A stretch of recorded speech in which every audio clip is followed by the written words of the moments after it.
Et nous sommes de retour au plateau pour la dernière partie de cette émission. Nous abordons notre quatrième sujet. Togo, Monseigneur Nicodème Bariga bénissant n'est plus.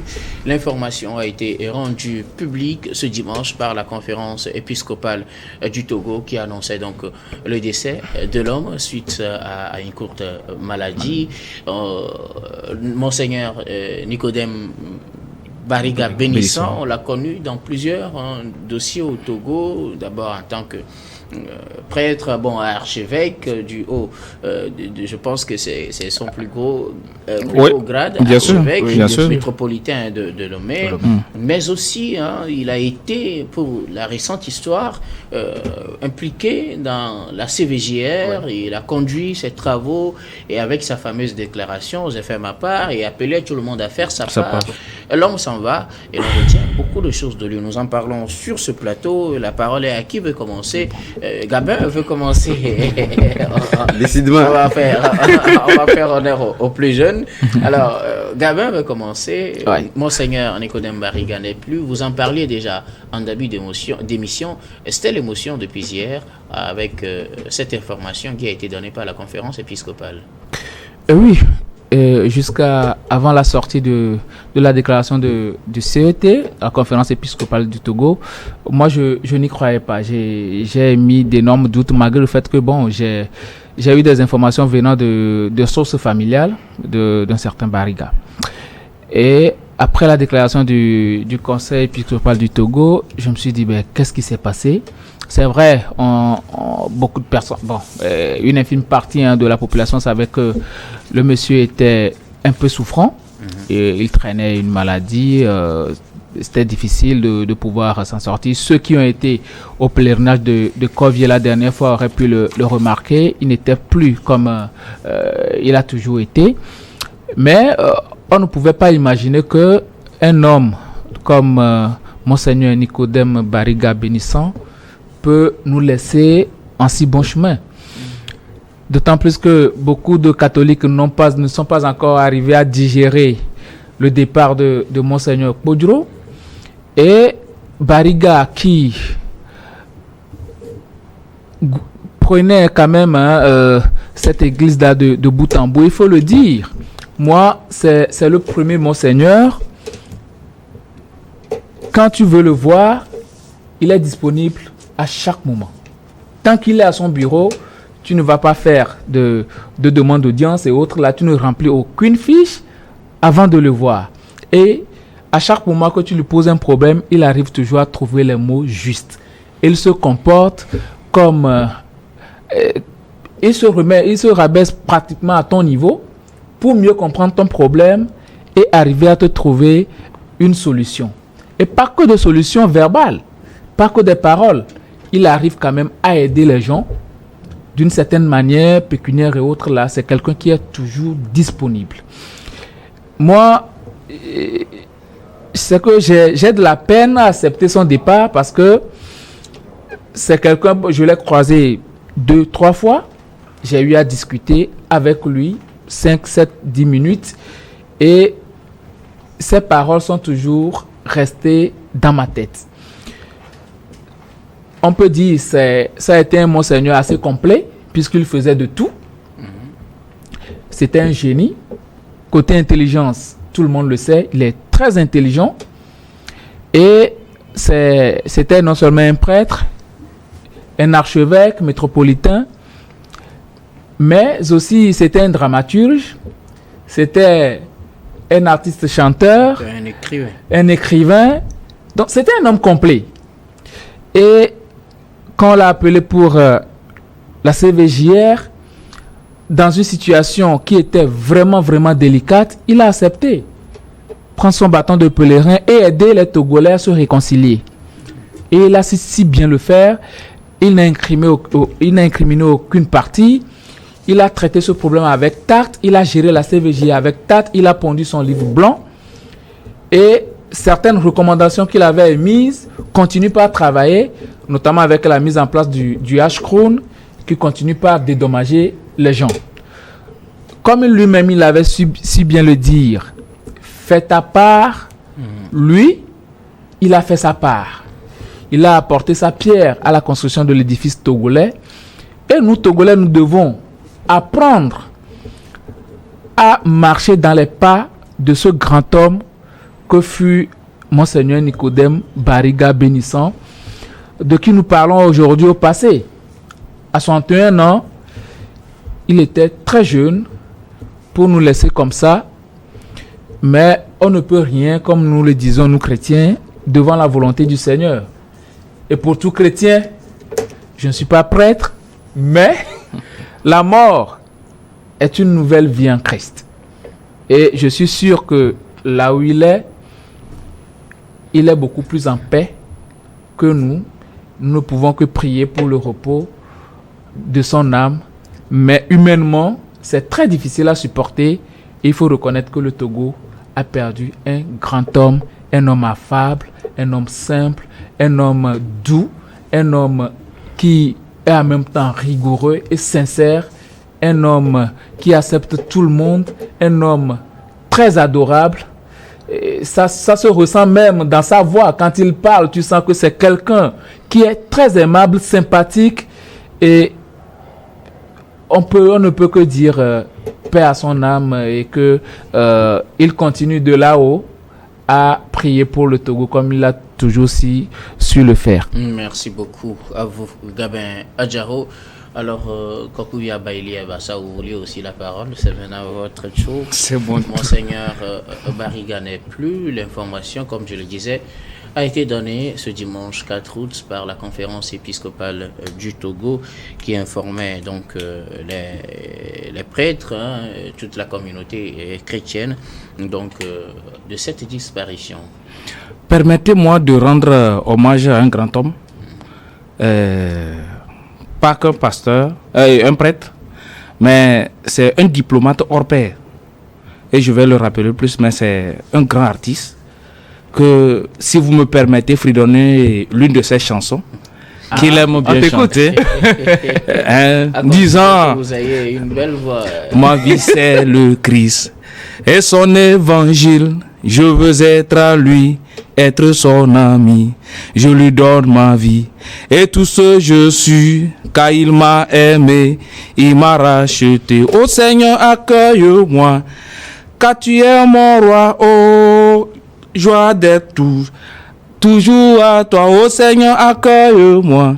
J'espère que le Seigneur va l'accueillir dans son dernier demeure, parce que il a vraiment servi le Tout-Puissant, miséricordieux, mais il a aussi servi la nation togolaise et toute l'Afrique. Il faut reconnaître qu'après ses études, bon, il est né à Ouaga, mais il a commencé ses études au Togo, il a fait ses études au Bénin, avant d'être ordonné prêtre à Atapamé. Il a servi un peu à Lomé avant d'aller continuer ses études en Côte d'Ivoire, puis se retrouver à Rome pour la suite de ses études. Mais quand il a fini de faire ses études, ces longues études qui arrivaient au niveau de doctorat, il a servi en tant que carrière de diplomate à Rome. Mais il a été envoyé déjà au Rwanda. C'est son premier poste, où il était secrétaire du NOS. Et là, c'est quand le Rwanda sortait fraîchement de la guerre entre les deux, du génocide rwandais. Mais il a travaillé là-bas énormément, où il a géré même un grand dossier où on devait juger un prêtre. Mais il a su apaiser les cœurs partout. Au-delà du Rwanda, il a servi en Côte d'Ivoire au moment où il y avait les conflits entre l'armée et le peuple, avec cette histoire de la rébellion. Mais il a servi aussi en Israël, au moment où l'Israël traversait un moment difficile, en tant qu'élément toujours de la diplomatie. C'est au-delà de tout ça qu'il est rentré au pays. Et quand il est rentré au pays, il a été nommé archevêque d'Atapamé. Atapamé, il était là-bas. Il est rentré en 2008. En 2009 déjà, on le choisit pour être président de la commission Vérité, Justice et Réconciliation au Togo. Et quand il a pris cette mission, il l'a fait vraiment avec abnégation, avec fierté, mais avec humilité. Ou si vous écoutez Bariga dans ces périodes, il a l'esprit d'écoute, il a les mots diplomatiques qu'il faut pour apaiser les gens. Quand ça chauffe, il sait comment ramener les gens à la raison. Quand l'émotion est trop grande, il sait comment apaiser les cœurs pour que les gens puissent dire réellement ce qu'ils ont ressenti. Et cela a permis, avec son équipe, d'élaborer le livre blanc, comme M. Gabin l'a dit. Ce livre blanc, c'est comme une boussole pour la réconciliation au Togo. Et c'est vraiment l'un de ces points forts qui a marqué beaucoup de personnes. C'est vrai que en 2019, il est venu remplacer Monseigneur Denis Amouzou Diakba qui, par rapport à son âge, avait démissionné de son titre d'archevêque de Monseigneur archevêque de Lomé. Mais quand il a pris cette fonction, Monseigneur Bariga n'a pas cessé d'œuvrer pour la réconciliation nationale. Il nous souvient qu'en 2020, il y a eu l'Église catholique qui s'est invitée dans les affaires politiques, vraiment hautement politiques, ou les élections. Il a fallu des gens au sein de CET qui ont des voix apaisantes pour calmer les autres membres de CET. Et l'un des points, comme on appelle, qu'il faut vraiment féliciter, c'est la façon dont Monseigneur Bariga intervient dans ce groupe pour essayer d'apaiser ses collègues membres ou bien ses autres camarades membres de la CET. Et vraiment, les gens ne l'ont pas compris. Les gens l'avaient même critiqué pour sa position. Et feu Monseigneur Boudro l'avait même accusé d'avoir pris position pour le pouvoir, contrairement à ce que les résultats qu'il a engagés à donner sur le terrain. Lui, il travaille pour l'apaisement, il travaille pour la réconciliation, il travaille pour joindre les bords. Et quand vous le lisez à travers ses écrits, ses livres, vous voyez que c'est quelqu'un qui a travaillé beaucoup plus pour l'intérêt de la paix. Il a travaillé vraiment pour qu'il y ait l'apaisement partout où il est passé. Et dans ses chansons, vous voyez bien vraiment l'homme, son immensité à travers ses louanges qu'il adresse à Dieu pour ces 10, comment on appelle, les albums qu'il a, je pense 10 albums qu'il a à son actif avant de partir. Plus de centaines de chansons. Mais ce ne sont pas des chansons d'église seulement. Il y a d'autres chansons qui sont un peu plus naïves que nous devons vraiment féliciter. C'est quelqu'un, quand même, un immense, un grand diplomate, quelqu'un qui a travaillé vraiment pour la réconciliation nationale. Il faut le féliciter et que Dieu l'accueille dans sa paix. Merci beaucoup. Avukakoubi Abaili Abassa, Adam Adrono, l'homme s'en est allé. Que retient-on de lui? Vous savez, c'est une perte, c'est un gâchis pour le peuple togolais, voire africain, pourquoi pas du monde entier. Vous savez, la densité de l'homme va toujours marquer la postérité. Pour autant, c'est vrai, lorsqu'on parle, il a marqué sur le territoire togolais. On parle à CVJR, on parle du fait qu'il était donc archevêque d'Atakpami. Et je me rappelle, lorsque vous prenez les plateaux tout entiers, l'homme s'intéressait même aux petits détails près où lui-même faisait donc le pas dans les coins reculés des plateaux. Rares sont les archevêques qui ont pu le faire. Mais je pense que ces derniers temps, au-delà, ça l'a dit quand même en parlant de sa carrière diplomatique, il sait choisir les mots pour apaiser le cœur, il sait choisir les mots pour réconcilier là où il devait donc l'être, en faisant en sorte que la dimension humaine puisse donc être d'actualité, le sens aigu de l'intérêt général de l'homme, tout le monde le sait. Ces derniers temps, vous avez vu, et surtout, je pense que ce sont ces thèmes-là qui resteront à jamais. Il invite par rapport à l'homme ou la jeunesse, par rapport à la considération de l'Église, ce qui est rare quand même lorsque vous prenez, lorsqu'on parle de la confession religieuse, c'est quand même rare, où l'homme disait, qui vous a dit cela, qu'il faut tellement prier sans travailler pour donc gagner. Voilà. Ce n'est pas possible. Et je pense que ce sont des termes qui ont beaucoup impacté. Et il a dit, et je pense que ce sont, et certains même ont tendance à craindre, à un moment donné, qui presaient des positions qui s'éloignaient en réalité de l'église. Donc on a connu de l'église et on avait eu peur que voilà, est-ce que le Vatican ne va pas se sentir hérité? Or c'est la vérité, parce que nous sommes en face d'une nouvelle donne où les gens commençaient par comprendre qu'en réalité, nous pays africains ne devons pas continuer, pas rester dans le carcan de l'église pour nous endormir en refusant le travail. Ouais. Il dit non, ça ne doit pas se passer comme ça. Et il est l'un des rares, lorsque nous prenons à l'international même, il est l'un des rares à pouvoir poser ce débat. Et je pense que ce débat-là, on continue par le mener partout ailleurs, dans les sphères, les gens trouver les éléments essentiels pour dire à la jeunesse, il faut travailler d'abord et prier Dieu, que Dieu nous donne la santé, mais Dieu ne va pas venir travailler à notre place. Il a eu les thèmes réels, donc pour le dire. Malheureusement, il s'en va. Et je pense que ce que nous devons donc laisser pour la progéniture, c'est justement ce thème-là. Nous prenons la Cévisière, faites à part, il nous encourage au travail, etc. Je pense qu'on aurait quand même avoir des personnalités de l'épiscopat qui continueront par mener cet affront-là en appelant véritablement les Africains, parce que c'était une personnalité qui a dépassé les frontières togolaises. Il faut le dire, il n'était plus togolais. Il était pratiquement africain, et vous savez bien évidemment, comme je m'intéresse au sujet africain, c'est toute l'Afrique qui est interpellée par ces thèmes-là. Et nous ne pouvons que le souhaiter un repos éternel, et que ces paroles-là continuent par être engagées dans nos cœurs pour nous amener à comprendre que c'est le travail qui sortira l'Afrique des méandres de la pauvreté, et ce n'est pas seulement la prière. Merci beaucoup. Que dommage sur ce plateau. À Monseigneur Bariga, quelque chose à ajouter, Gavin, avant qu'on ne se sépare? Ouais, c'est normal qu'on lui rende hommage, parce que c'était un homme assez immense quand même, il faut le relever.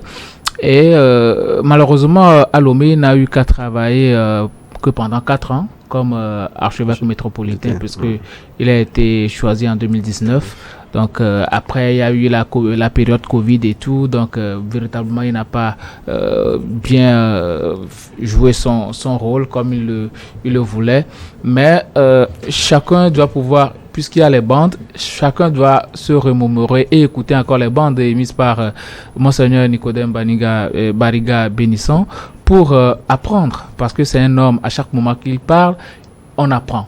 Et on apprend de l'humanisme dans ce qu'il dit. On apprend que tout est éphémère sur cette terre. On est venu, on doit laisser des traces. Et quand il pose quand il dit faites à part, mais nous devons nous poser la question de savoir qu'est-ce que nous faisons. Qu'est-ce que moi je fais pour mon pays? Qu'est-ce que j'apporte à la construction de mon pays? Qu'est-ce que j'apporte à mon prochain?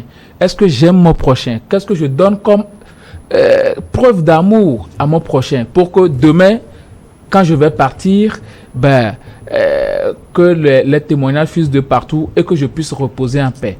Donc aujourd'hui, lui, il est parti. On est en train de lui rendre hommage. C'est vrai, il le mérite, mais nous devons apprendre de ce qu'il a laissé comme travail, de ce qu'il a laissé comme archives humains, archives d'amour, archives de sympathie. Oui, ça. Très rapidement, il faut reconnaître que c'est l'un des archevêques du Togo qui, si les musulmans sont en train d'organiser leur jeûne de Ramadan, il se déplace, il va souvent pour rompre les jeûnes avec les musulmans. Et ses propos, dans ces circonstances, c'est de cultiver la cohésion sociale. Et c'est une fer de lance qu'il a lancée au sein des religions pour que les guerres religieuses ne s'implantent pas au Togo. Vous imaginez ce qu'il a créé a donné même d'autres ouvertures, ou même quand les chrétiens veulent fêter, l'Union musulmane du Togo se déplace vers les chrétiens pour aller fêter avec eux. Donc c'est quelque chose qui est créé, qu'il faut vraiment célébrer, et il faut perpétuer ces genres de rencontres pour que nous puissions nous comprendre mutuellement au niveau des religions, pour que la guerre religieuse ne s'invite pas dans tout ce que nous connaissons dans nos pays. Et je pense qu'il mérite largement que nous tenons vraiment à l'accompagner avec cette idée qui vraiment l'homme qui célèbre la paix, l'homme qui a œuvré pour la paix, l'homme qui a semé de cohésion sociale. À certains niveaux, il n'y en avait pas. Il faut vraiment que ces éléments-là qu'il a semés soient perpétués pour que le monde soit apaisé partout où il y a les conflits de guerre, qu'on se rappelle de Monseigneur Bariga avec ses œuvres sur cette terre pour essayer d'apaiser nos cœurs, nous accepter mutuellement. J'espère qu'on va créer une fondation en son nom. Il mérite largement. On doit aller même au-delà des fondations. Il faut pas oublier le Caritas. Comment on appelle, qu'il dirigeait avec des œuvres caritatives qui passent partout. Ce sont des choses quand même qu'il faudrait quand même perpétuer pour que l'homme, son nom, son image ne disparaît pas tout de suite. Il faudrait qu'il soit célébré. Et pourquoi pas ne pas le célébrer comme un saint? Parce que bon, ça c'est au Vatican de au Vatican c'est de décider, mais nous savons quand même qu'il a œuvré beaucoup et rares sont les Africains qui, malgré leurs efforts, leur sacerdoce, comment on appelle, leur amour qu'ils ont donné à leurs travaux qu'ils ont fait avec passion dans l'Église catholique, n'ont pas été acceptés dans ce sens. Merci beaucoup. J'espère que ça ne sera pas de même pour son cas. Merci beaucoup à vous tous pour vos contributions. Nous arrivons pratiquement à la fin de ce numéro de Regard Croisé. Mais avant de nous séparer, notre habituel dernier tour de table, ce sera pour vos mots de fin sur un sujet de votre choix. Je commence par vous, Gabin Adjao. Bon, pas grand-chose à dire. Nous sommes en début de semaine. On va souhaiter bonne semaine à tout le monde. Que chacun prenne soin de lui et chaque seconde est une vie. Merci beaucoup. Gabin Adjao, vous êtes juriste et directeur des cabinets Jurist Consulting. Merci beaucoup d'être passé sur ce plateau. Merci, docteur. À côté de vous, Kokubi Abaïli Abassa, vos mots de fin. Bon, j'aimerais souhaiter une excellente semaine à certaines personnalités, notamment le commissaire Iwadando Bojome, que je salue de passage, le commissaire Kouchalo et le commissaire Akoda, monsieur commissaire Akoda, le Serra Ablita.